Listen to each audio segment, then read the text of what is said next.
الحمدللہ رب العالمین والعاقبۃ للمتقین الصلاۃ والسلام علی سید الانبیاء والمرسلین وعلی آلہ واصحابہ اجمعین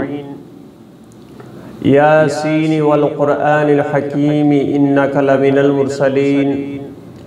علی صراط مستقیم تنزیل العزیز الرحیم لتنذر قوم ما انذر آباؤهم فهم غافلون لقد حق القول على أكثرهم فهم لا يؤمنون صدق الله العظيم وصدقنا رسوله النبي الكريم الآمین۔ صدیم اسلامک وظائف کے سننے والوں کو السلام علیکم ورحمۃ اللہ وبرکاتہ۔ میرے ساتھیو، آج آپ کی خدمت میں سورہ یاسین شریف کا وظیفہ، سورہ یاسین کے متعلق جیسا کہ آپ جانتے ہیں رسول اللہ صلی اللہ علیہ وآلہ وسلم نے ارشاد فرمایا کہ ہر چیز کا ایک دل ہوتا ہے، ایک مرکزیت ہوتی ہے، تو دل کے ساتھ مناسبت دے کر رسول اللہ صلی اللہ علیہ وسلم نے ارشاد فرمایا کہ ہر چیز کا دل ہوتا ہے، تو قرآن کا دل جو ہے یہ سورہ یاسین ہے۔ تو سورہ یاسین کی فضیلت، اس کے وظائف آپ نے بہت سارے سنے ہوں گے، لیکن یہ مخصوص وظیفہ جو کہ نماز ظہر کے بعد آپ نے کرنا ہے، اس وظیفہ کو آپ کریں گے تو یہ ایک وظیفہ آپ کی زندگی کو بھی بدل دے گا۔ اس عمل کے بعد کسی اور وظیفے کی ضرورت نہیں ہوگی، 7 نسلوں کا رزق کا انتظام ہوگا انشاءاللہ تعالی۔ میرے ساتھیو، سورہ یاسین کے فضیلتوں اور برکتوں کے اس سے آپ واقف ہیں، البتہ یہ وظیفہ ایک مخصوص طریقہ کار کے ساتھ آپ کی خدمت کے لیے عرض کر رہا ہوں۔ آپ نے اس کو اختیار کرنا ہے انشاءاللہ تعالی۔ آپ کو جو بھی حاجت ہوگی، جو بھی آپ کی پریشانی ہوگی، جو بھی آپ کے لیے کوئی مصیبت کھڑی ہے، آپ کا کوئی ایسا آپ کے لیے پریشانی کھڑی ہے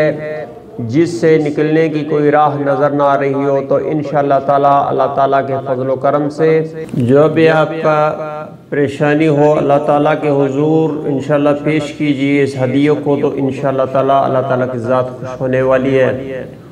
اور اللہ تعالیٰ کسی بھی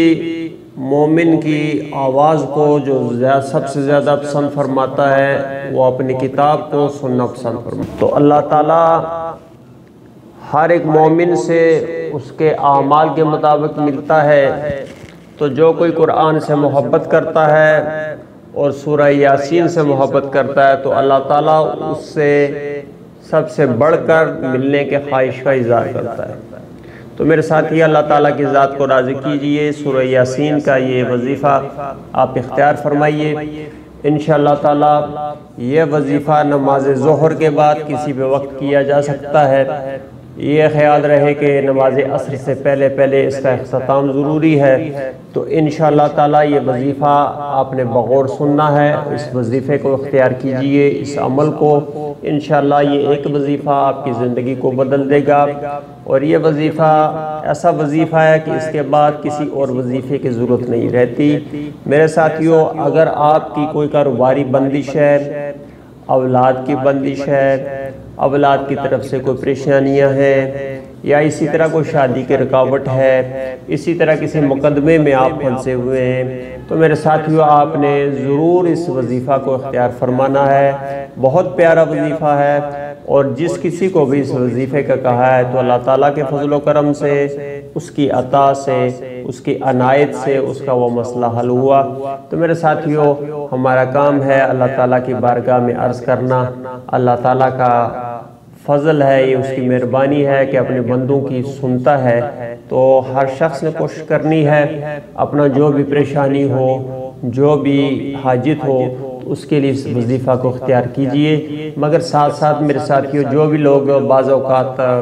اس چیز کے خدشے کا اظہار کرتے رہتے ہیں کہ بھائی ان وظیفوں سے کچھ نہیں ہوتا، تو نماز جو آدمی نہیں پڑھتا اس کا وظیفہ کوئی کام نہیں کرے گا۔ جو شخص بھی نماز سے روگردانی کرتا ہے یا اور کوئی نیکی کے کاموں سے روگردانی کرتا ہے اور برائی کے کاموں میں ملوث ہے تو اس کا وظیفہ بالکل کام نہیں کرے گا۔ اور دوسری بات یہ ہے کہ جو بھی آدمی وظیفہ کرے تو اسے چاہیے پورے دھیان کے ساتھ، اخلاص کے ساتھ، محبت کے ساتھ اللہ تعالیٰ کے حضور میں جو بھی ہدیہ پیش کرتا ہے اس کے لیے یہ تمام چیزیں اس میں موجود ہونی چاہیے، کیونکہ اللہ تعالیٰ جو دل ہوتے ہیں یعنی بے رغبتی اختیار کرنے والے دلوں کی پکار کو نہیں سنتا، اعراض کرنے والے دلوں کے پکار کو نہیں سنتا، اللہ تعالیٰ اپنی طرف متوجہ دلوں کی سنتا ہے۔ تو ہر شخص نے یہی کوشش کرنی ہے کہ انتہائی محبت کے ساتھ، اخلاص کے ساتھ اس عمل کو اختیار کیجئے۔ نماز ظہر کے بعد میرے ساتھیوں آپ نے جب بھی اس کا عمل کرنا ہے تو سب سے پہلے آپ نے اعوذ باللہ من الشیطان الرجیم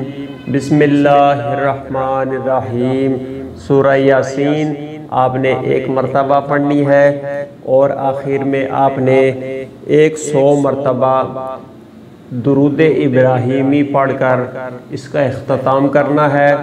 اور اس کے بعد اللہ تعالیٰ کے حضور میں اپنی حاجات کو اپنے ذہن میں رکھتے ہوئے، اپنی پریشانیوں کو اپنے ذہن میں رکھتے ہوئے اللہ تعالیٰ کی بارگاہ میں عرض کرنا ہے۔ تو انشاءاللہ تعالیٰ اللہ تعالیٰ کے اس پاک کلمات کے صدقے سے اور رسول اللہ صلی اللہ علیہ وسلم پر ہدیہ کیے گئے درود کے صدقے سے اللہ تعالیٰ ہماری مشکلات کو آسان کرے۔ تو ساتھیوں آپ سے گزارش یہی ہے کہ چینل کو ضرور سبسکرائب کریں، ویڈیو کو لائک اور شیئر کریں، اور آئندہ انشاءاللہ آپ کی خدمت میں دوبارہ کسی اور وظیفے کے ساتھ آپ کی خدمت میں حاضر ہوں گا۔ تب تک کے لیے مجھے اجازت دیجیے۔ اللہ حافظ۔